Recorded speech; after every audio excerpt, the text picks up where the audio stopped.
Doctor గారు, ఈరోజు మనం ఏ సమస్యకి పథ్యాహారం తయారు చేయబోతున్నారు? ఇవాళ ఏంటంటే ఆయాసాన్ని తగ్గించేటువంటి పథ్యాహారం. ఆయాసం అంటే ఏదైనా ఒక ఆస్తమా లాంటి సమస్య ఉన్నప్పుడు కానివ్వండి, లేకపోతే ఏదైనా ఇతర సమస్యల వల్ల కానీ కొంచెం ఆయాసం అది వస్తుంటుంది. అలాగే వృద్ధులలో అంటే ఒక ఏజ్ తర్వాత ఆయాసం రావడం అనేటువంటిది ఒక కామన్ లక్షణంగా కూడా ఉంటుంటుంది. అలా ఏ కారణంగా అయినా సరే ఆయాసం వస్తున్నట్టయితే ఆయాసాన్ని తగ్గించేటువంటి పథ్యాహారాన్ని మనం ఇప్పుడు తయారు చేయబోతున్నాం.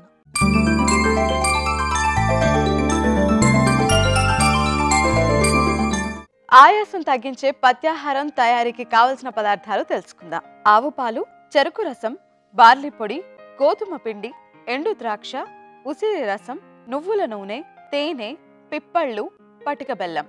కావలసిన పదార్థాలు చూశారు కదా. పథ్యాహారం తయారీ డాక్టర్ గారిని అడిగి తెలుసుకుందాం.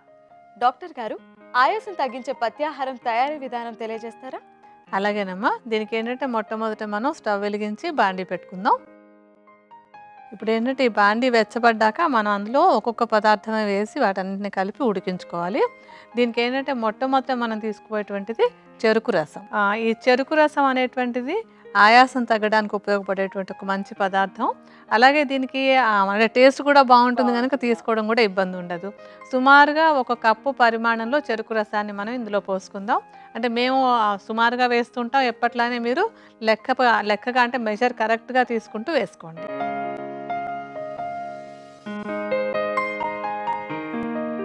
ఆ తర్వాత నువ్వుల నూనె, ఇది కూడా అదే పరిమాణాలు. అంటే 1 కప్పు రసం తీసుకున్నాం కదా, ఇవన్నీ కూడా సమానంగానే వేసుకోవాలి. నువ్వుల నూనె కూడా ఆయాసం తగ్గించడానికి ఉపయోగపడుతుంది అన్నమాట. ఇందులో ఏంటంటే వాతహరంగా కఫహరంగా ఉండేటువంటి కొన్ని పదార్థాలు మనం కలిపి తయారు చేసుకుంటాం. తర్వాత ఉసిరి రసం. ఉసిరి అనేటువంటిది కఫాన్ని తగ్గించడానికి, తర్వాత ఆయాసం తగ్గడానికి, లంగ్స్ ఫంక్షనింగ్ ఇంప్రూవ్ చేయడానికి కూడా ఉపయోగపడుతుంది.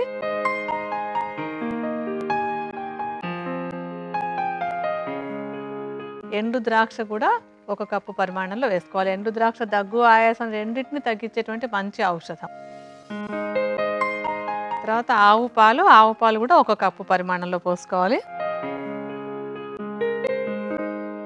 గోధుమ పిండి కూడా సమానంగానే, అంటే ఇప్పుడు మిగతావన్నీ ఎంత ఉసిరి రసం అవన్నీ ఎంతెంత వేస్తున్నామో అదే విధంగా గోధుమ పిండి కూడా సమానంగా వేసుకోవాలి. తర్వాత బార్లీ పిండి కూడా వాతాన్ని కఫాన్ని తగ్గించడానికి ఉపయోగపడుతుంది. సమాన పరిమాణంలో బార్లీ పిండి కూడా కలుపుకుంది.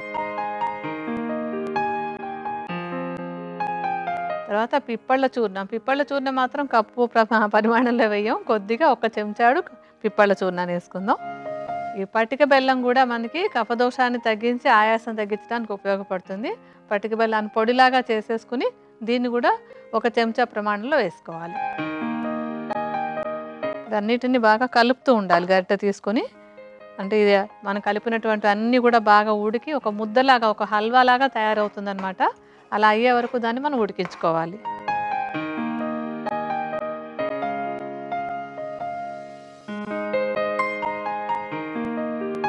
బాగా ముద్దలాగా అయిపోయింది కదమ్మా. అలా దగ్గర పడి ముద్దలాగా అయ్యేంత వరకు ఉడికించుకోవాలి దీన్ని. ఉడికిన తర్వాత తీసి ఒక బౌల్లోకి పెట్టేసుకుందాం. బౌల్లోకి మార్చేసేయండి దాన్ని.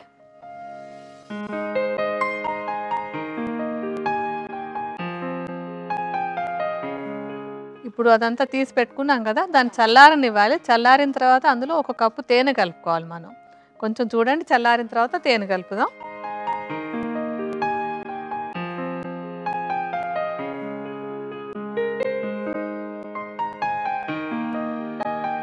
డాక్టర్ గారు, ఆయాసాన్ని తగ్గించే ఈ పథ్యాహారాన్ని ఏ విధంగా తీసుకోవాలి? ఇప్పుడు ఇవన్నీ కలిపేసి రెడీ అయిపోయింది కదా మన పథ్యాహారం. దీని ఏంటంటే ఒక పెద్ద చెంచా పరిమాణంలో, అంటే సుమారుగా 1 లడ్డు పరిమాణంలో తీసుకుని ఉదయం ఒకసారి, సాయంత్రం ఒకసారి 2 పూట్ల దీన్ని తీసుకుంటున్నట్టయితే కనుక ఆయాసం అనేటువంటి సమస్యను తగ్గించుకోవడానికి ఒక మంచి ఔషధంలాగా ఈ ఆహారం ఉపయోగపడుతుంది.